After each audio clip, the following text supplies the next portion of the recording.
1945. A group of young men arrives at a military base in the city of Biloxi, Mississippi, where they are to be trained before being sent to the front. Our guide among the newcomers is aspiring writer Eugene Jerome, who records his observations about this place, the people around him, and what happens to them in his diary. In a sense, 1986 to 1987 were turning point breakthrough years for Hollywood war cinema. Oliver Stone's Platoon became a major box office hit. Stanley Kubrick's Full Metal Jacket performed strongly, and they were joined by John Irvin's Hamburger Hill and Francis Ford Coppola's Gardens of Stone. All of these films dealt with the Vietnam War and carried a powerful anti-war humanistic charge.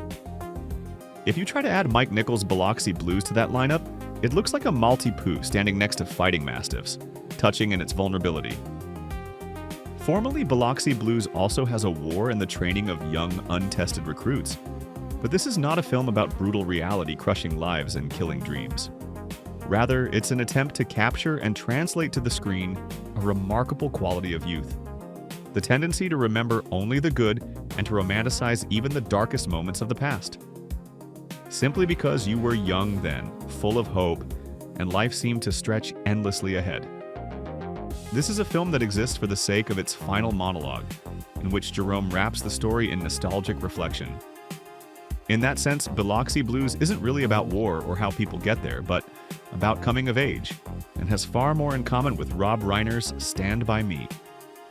The film is based on Neil Simon's successful Broadway play, the second part of his loosely autobiographical Eugene trilogy, whose first installment was adapted 2 years earlier as Brighton Beach Memoirs.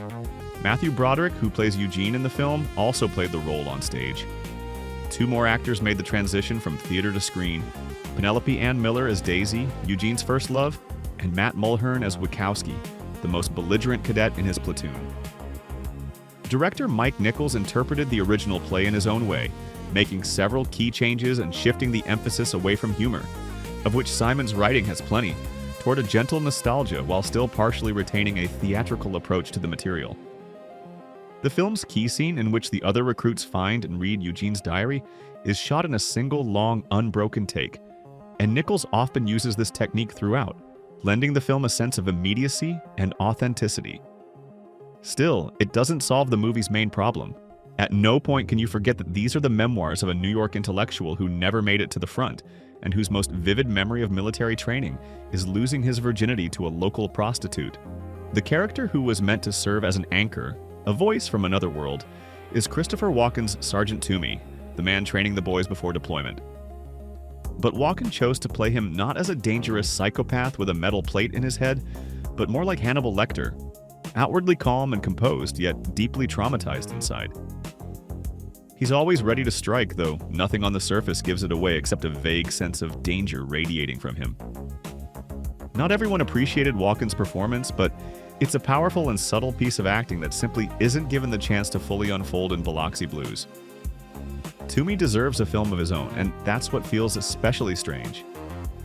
You're watching a movie in which the protagonist seems to have wandered into a slaughterhouse hung with butchered carcasses and dangerous tools.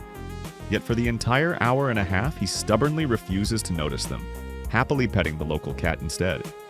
Of course, this kind, good-hearted film isn't to blame for the odd sense of incompleteness it leaves behind. War exists here only as an abstract threat, and coming of age is a collection of memories about friends and first adult experiences.